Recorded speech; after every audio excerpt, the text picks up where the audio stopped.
Mayor Eric Adams' latest plan to deal with all those people is to house about 2,000 single men. Peel it back in three levels. One, the trip to D.C., we always announce what the schedule is going to be the day before. We're going to do it this time. I'm sure DM Levy is going to do that.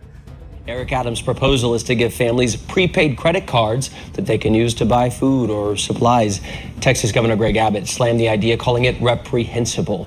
Are the taxpayers of New York City unknowingly bearing a staggering $50 million burden? Could it be the hidden cost for financial mismanagement? The city has faced a number of difficulties recently, including crowded subways and rising living expenses.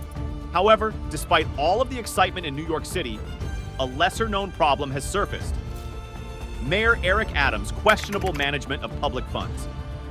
Now that the city's no-bid contracts for migrant services are in the public eye, it begs the question, are NYC taxpayers paying for costly contracts with no oversight? Join us as we explore unexpected financial consequences for taxpayers and reveal the real story behind NYC's financial struggles. This crisis is not entirely clear. We appreciate them sending a team from the U.S. Department of Homeland Security to New York City. A growing number of migrants have arrived in New York City in recent years, a result of a combination of global natural disasters, unstable political environments, and economic difficulties. As more people migrate in search of security or safety, the city's infrastructure and resources are being imposed with taxes, forcing local officials to respond immediately. To address the urgent need for services to support migrant families, Mayor Eric Adams' administration turned to emergency contracting, bypassing the traditional competitive bidding process. Emergency contracts, also known as no-bid contracts, expedite the procurement of essential services during crises. While emergency contracting can accelerate the acquisition of necessary services, it also raises concerns regarding transparency, accountability, and cost-effectiveness. Without competitive bidding, there is limited opportunity to compare vendor proposals and negotiate favorable terms. This absence of competition may lead to inflated costs, favoritism towards certain vendors, and reduced oversight of taxpayer funds. Moreover, the use of no-bid contracts can erode public trust in government procurement processes, fostering perceptions of corruption or cronyism. In the context of NYC's migrant crisis, the reliance on no-bid contracts for essential services has drawn scrutiny and criticism from taxpayers, elected officials, and watchdog groups. City Comptroller Brad Lander's office recently conducted an audit aimed at scrutinizing the emergency contracts issued by Mayor Eric Adams' administration to address the migrant crisis in New York City. The audit sought to evaluate the cost-effectiveness, transparency, and oversight of these contracts, shedding light on potential issues of concern. Have spent on the migrant crisis by 2025. Now, just a few months ago, the city was estimating it would spend only about $4 billion by next year. One of the most striking findings of the audit was the outrageous rates being charged by for-profit companies contracted to provide services at migrant shelters. Security guards and supervisors at these shelters were being paid significantly higher rates compared to the prevailing wage, with hourly rates ranging from $50 to a staggering $117. These rates were determined to be substantially higher than what would be expected under normal circumstances, raising questions about the justification for such inflated costs. Furthermore, the audit revealed significant disparities in pay rates for similar services across different contracts, indicating a lack of consistency and oversight in the contracting process. For example, SLSco and DOCO were found to be charging hourly rates that were 237% and 146% higher, respectively, than those of competitively bid contracts. Such discrepancies underscored the need for greater scrutiny and accountability in the awarding of emergency contracts. The comparison of costs between emergency contracts and competitively bid contracts further highlighted the potential inefficiencies and financial implications of the no-bid contracting approach. For instance, SLSco was found to be paying nearly $1,500 per 8-hour shift for a shelter supervisor role, while DOCO was paying site managers a staggering $2,000 per day. In contrast, competitively bid contracts offered significantly lower rates for similar positions, suggesting that the city could have achieved substantial cost savings through a more transparent and competitive procurement process. Overall, the audit findings revealed serious concerns about the lack of oversight, transparency, and cost-effectiveness in the emergency contracting process for migrant shelters in New York City. The disparities in pay rates and the absence of competitive bidding underscored the need for reforms to ensure greater accountability and efficiency in the city's procurement practices, particularly in addressing urgent humanitarian crises like the migrant influx. These findings highlight the imperative for city officials to implement robust oversight mechanisms and establish clear guidelines for emergency contracting to safeguard taxpayer funds and ensure the effective delivery of services to vulnerable populations. Now, before we move on to the financial implications, make sure to give this video a like and subscribe to our channel if you want to see more content like this. In the wake of the audit conducted by City Comptroller Brad Lander's office, the financial implications of the no-bid contracts 24 before regaining growth in each successive year of the plan. We do need a serious long-term savings program to address large out-year budget gaps, and I'll have more to say on that in a moment. hastily issued by Mayor Eric Adams' administration are coming to light, painting a clear picture of the burden placed on New York City taxpayers. The findings of the audit reveal a troubling pattern of exorbitant rates charged by for-profit companies contracted to provide services at migrant shelters, far exceeding prevailing wage requirements. The asylum seeker contracts show the dangers of this process run amok wildly high staffing prices with little consistency across agencies, costing much more than traditional procurements or hiring city employees, the comptroller's report states. Vendors are supplying staff to perform comparable functions at wildly different rates from one another, and in addition, at rates that are significantly higher than the rates usually paid to existing New York City shelter vendors and, in most cases, higher than public sector civil servants. The lack of oversight and vetting has allowed these companies to exploit the emergency contracting system, resulting in significant financial losses for the city and its taxpayers. Lander's critique underscores the broader implications of the audit findings, suggesting systemic issues within the city's procurement processes that extend beyond the migrant crisis.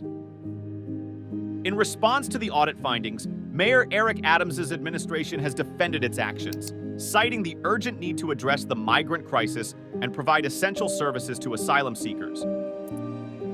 While acknowledging the concerns raised by the audit, the administration has emphasized the complexity of the situation and the challenges faced in managing emergency contracts during times of crisis. It's a combination of RFPs and emergency contracts to make these emergency decisions, he said. But if I need a security team at a certain location immediately, we have to go into an emergency contract to get them there. And then we're going to do a 30% decrease in our asylum seeker spending. We're now renegotiating these contracts. We're finding the savings. We're still in an emergency state, but we have an opportunity to sit down and renegotiate the contracts for food, for cleaning, for housing, for security. Officials have underscored their commitment to rectifying any discrepancies and ensuring proper oversight moving forward. The administration's defense attempts to contextualize the decision-making process behind the emergency contracts, highlighting the difficult circumstances under which these contracts were issued. By acknowledging the challenges of managing crisis situations, the administration seeks to portray its actions as necessary and pragmatic responses to pressing humanitarian needs. However, critics may argue that this response does not fully address the issues of transparency and accountability raised by the audit. The public reaction to the revelations uncovered by the audit has been mixed, with many expressing outrage over the misuse of taxpayer funds and the lack of accountability in the city's procurement process.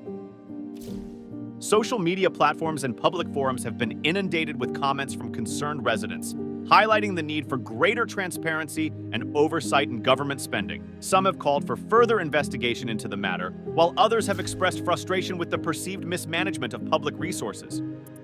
Overall, there is a sense of disillusionment among the public, with many questioning the effectiveness of city leadership in addressing pressing issues and upholding fiscal responsibility. By amplifying public concerns and demands for accountability, the reaction may exert pressure on city officials to address the issues raised by the audit and implement reforms to improve transparency and oversight in procurement practices.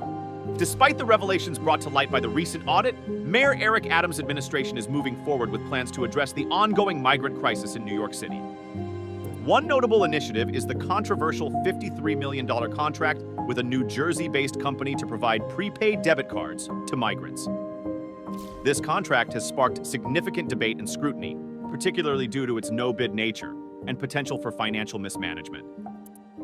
While the contract aims to provide financial assistance to migrants in need, concerns have been raised about the lack of competitive bidding and transparency in the procurement process.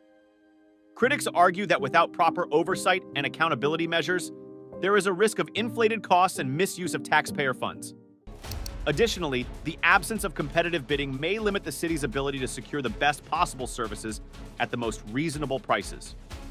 As a result of the audit's findings and public criticism about the city's management of emergency contracts, city officials are under increasing pressure to implement changes and improve bidding process transparency.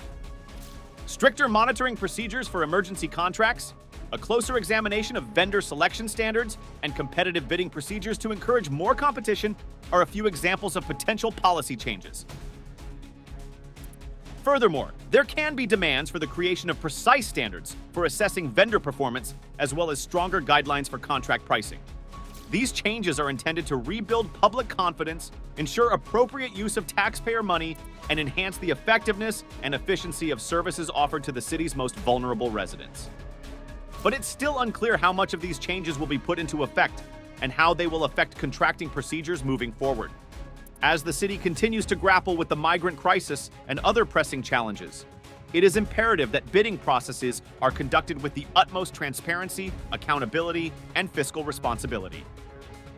By addressing the systemic issues highlighted by the audit and implementing meaningful reforms, city officials can work towards rebuilding public confidence and ensuring that taxpayer dollars are used judiciously and effectively. In conclusion, the revelations uncovered by the audit shed light on the financial mismanagement and lack of oversight in NYC's handling of the migrant crisis. At the coalition, that I know that they know what's happening in New York City is not right. If Republicans in Congress can't act, we would appreciate if the White House or the federal government would take action that would provide some relief to localities. Burdening taxpayers and raising accountability concerns. We urge you to voice your opinions and concerns about these issues in the comments below. Share this video to raise awareness and encourage others to join the conversation. Additionally, consider supporting initiatives and organizations dedicated to promoting transparency, accountability, and equitable solutions for all New Yorkers. Together, we can work towards a better, more accountable future for NYC. So guys, this is it for today's video. If you liked this video, make sure to give it a thumbs up and don't forget to subscribe to our channel and press the bell icon for more updates on the matter. Thank you for watching, take care, and we'll see you in the next one.